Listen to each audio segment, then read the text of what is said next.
Cara membuat PCB, alat dan bahan yang kita perlukan. Yang pertama yaitu layout. Layout ini hasil dari kertas fotokopi ya. Ini kertas fotokopi untuk layout yang nanti kita akan transfer ke PCB. Yang kedua PCB, PCB polos. Ini sebelumnya kita haluskan dulu menggunakan amplas ya, terserah amplas nomor berapa, yang penting kita gores-gores aja. Di ini dihaluskan pakai amplas. Terus yang ketiga ada autan. Ini autan atau lotion anti nyamuk yang udah saya campur dengan air. Takarannya 1:2, 1 untuk lotion anti nyamuk dan 2 untuk air biasa.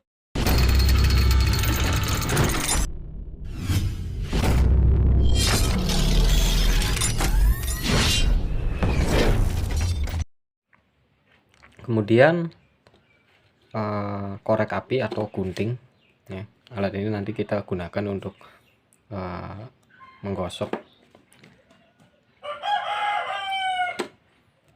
layout yang akan kita cetak. Kemudian ada ini kertas mika.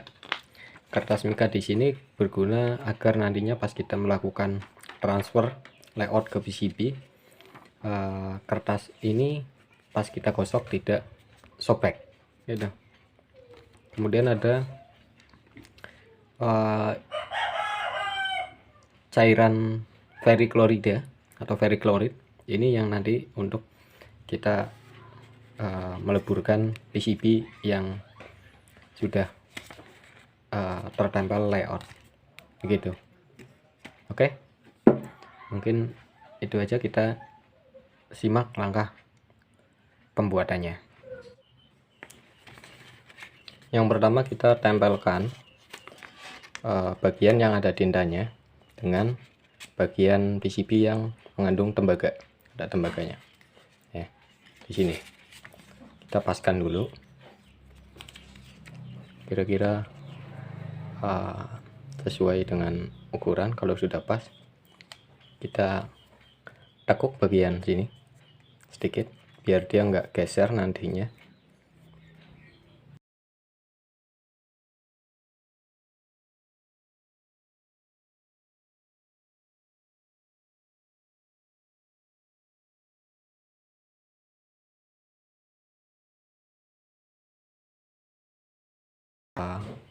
Kalau dirasa sudah pas, kemudian kita ambil autan yang udah kita campur dengan air, kemudian kita basahi permukaan kertas mulai dari tepi, pelan aja, yang penting rata ya.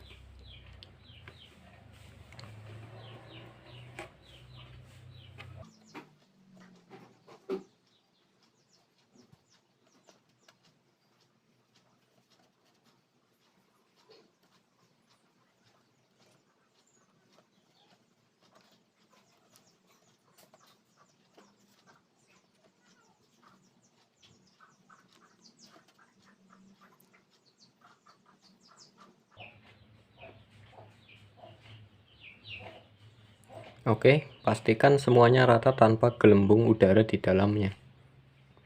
Kemudian kita ambil kertas mikanya atau plastik mika sampul ini ya. Sebelum kita tempelkan ini plastik mikanya, kita tambahkan dulu autannya. Nah, setelah itu kita tutup. Kemudian kita gosok dengan, saya menggunakan korek api. Teman-teman terserah mau pakai apa. Kita gosok searah, pelan-pelan aja, agak ditekan. Ini cara menggosoknya perlahan tapi ada tekanan biar nggak ada yang sobek ya di bagian kertas yang kita gosok ini.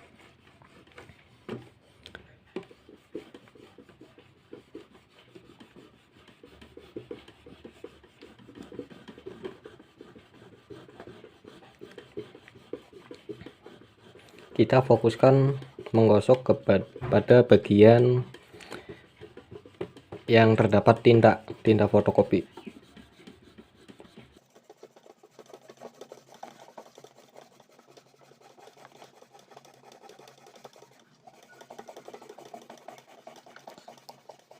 Pelan-pelan agak searah, jangan seperti ini atau seperti ini, tapi kita menggosok perlahan searah.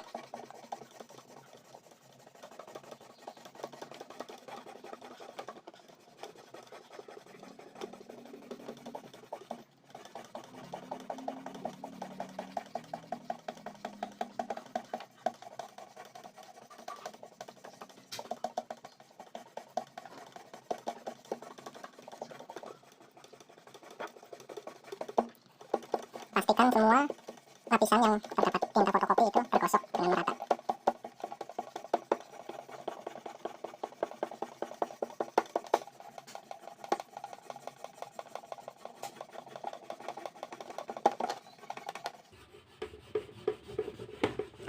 Kalau dirasa sudah cukup, kita kemudian buka untuk lapisan mikanya. Kita buka pelan-pelan. Yap.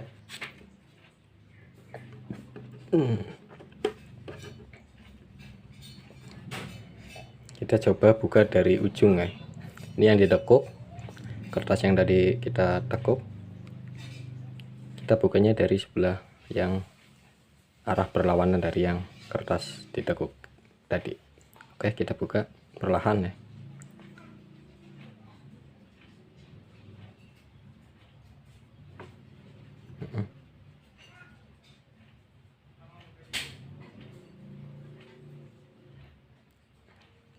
Ketika teman-teman membuka seperti ini, melepaskan kertasnya, itu ada bagian tinta yang masih menempel di kertas, itu kita tutup lagi seperti ini ya, tutup. Kemudian kita tempel lagi kertas mikanya, kemudian kita gosok lagi begitu. Itu jika ada tinta fotokopi yang belum menempel ke PCB atau masih berada di kertas HVS hasil fotokopi gitu. Dan ini hasilnya. Ini belum selesai.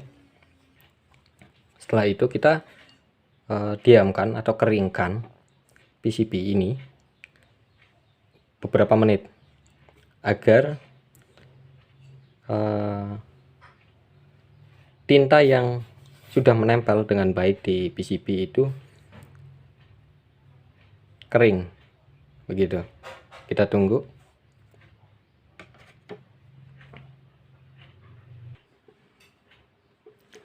Setelah dirasa sudah kering, ini akan terlihat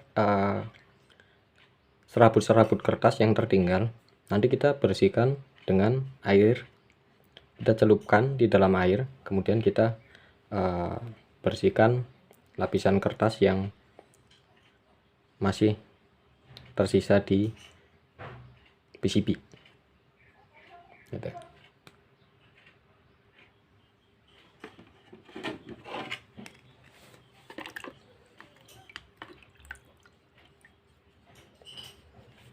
Kita celupkan, kita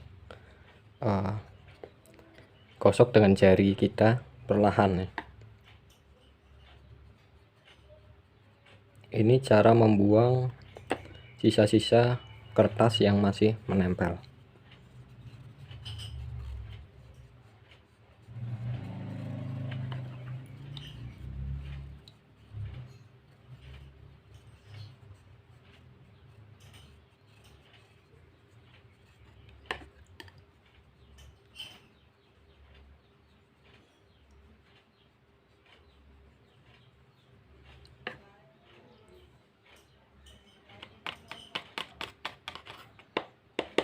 Dan beginilah hasilnya.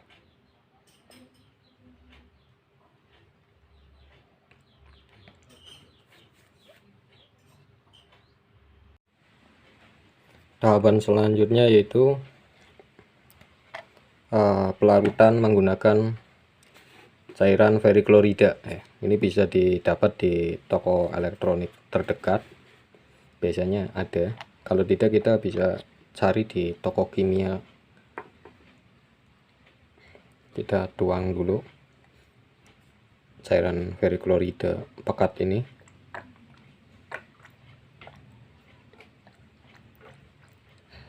Semakin pekat akan semakin cepat dalam proses pelarutan. Kemudian kita tambahkan air, karena ini terlalu pekat saya tambahkan air sedikit saja.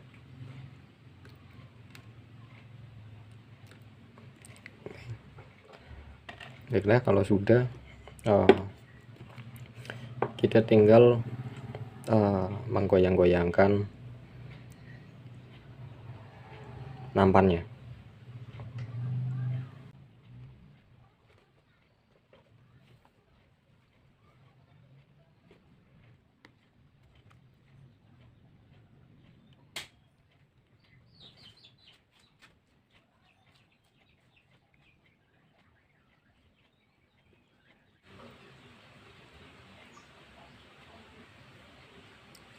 Kita bisa lihat lapisan tembaga mulai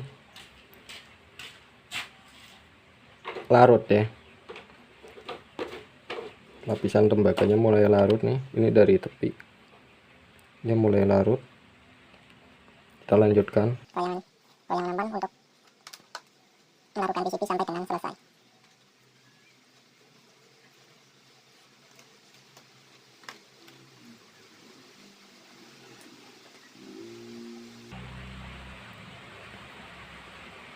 sedikit lagi, tinggal sedikit di bagian sini.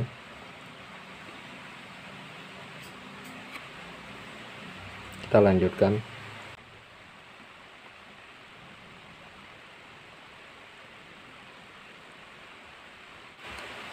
Pastikan tidak ada lapisan tembaga yang tertinggal pada saat proses kita melakukan pelarutan PCB. Biasanya terjadi di pin-pin yang dekat, saling berdekatan, itu biasanya terjadi tembaga yang belum larut 100%. Kita teruskan.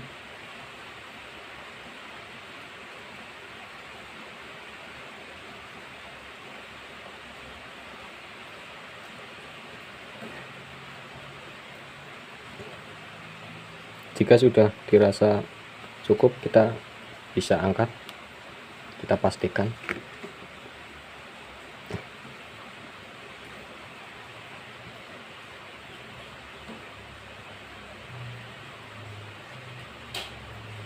Ya, sempurna.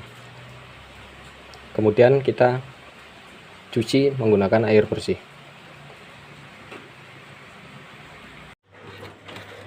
Kemudian kita melakukan pencucian ya. Ini hasil etching atau pelarutan PCB.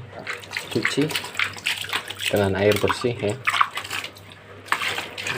Nampannya kita cuci.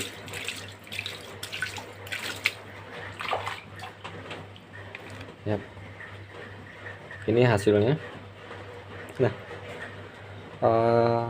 kemudian kita harus menghilangkan, membersihkan tinta-tinta pada saat proses pencetakan tadi atau proses sebelumnya. Ada beberapa teknik. Kita keringkan. Setelah kering, kemudian kita pakai thinner untuk membersihkan, atau bensin ya, pertalite bisa, pertamax bisa, kita siram kemudian kita bersihkan. Nanti tintanya akan luntur.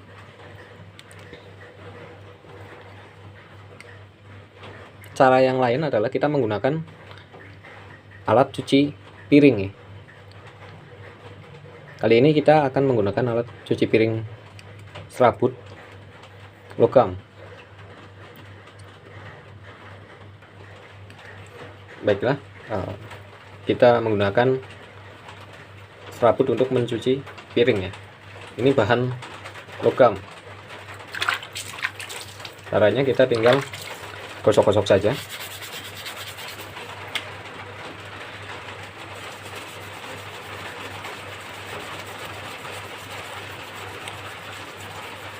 Proses ini lebih efektif daripada kita menggunakan thinner, karena kita tidak perlu lagi menghaluskan menggunakan amplas jalur-jalur PCB yang kita cetak. Kita gosok sampai merata.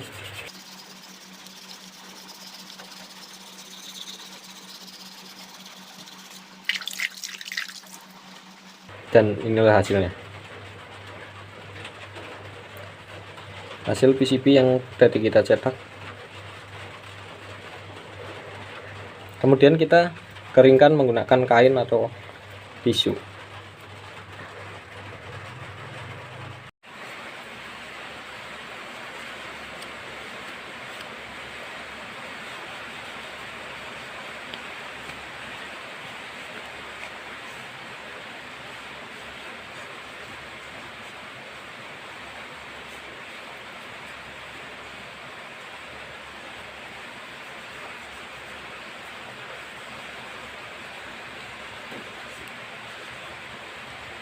Dan inilah hasilnya.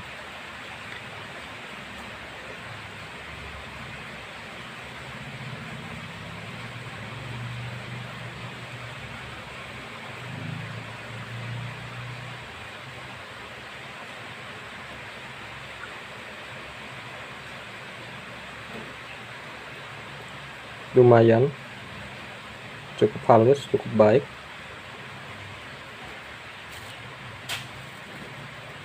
Untuk melapisi jalur atau lapisan PCB agar tidak berkarat, tidak mudah berkarat, kita bisa melakukan pelapisan menggunakan arpus atau kondorukem, atau orang lain juga biasa menyebutnya songka. Hal itu dapat memudahkan kita dalam proses penyolderan nantinya, sekaligus dapat menghindari korosi terhadap PCB yang sudah kita buat.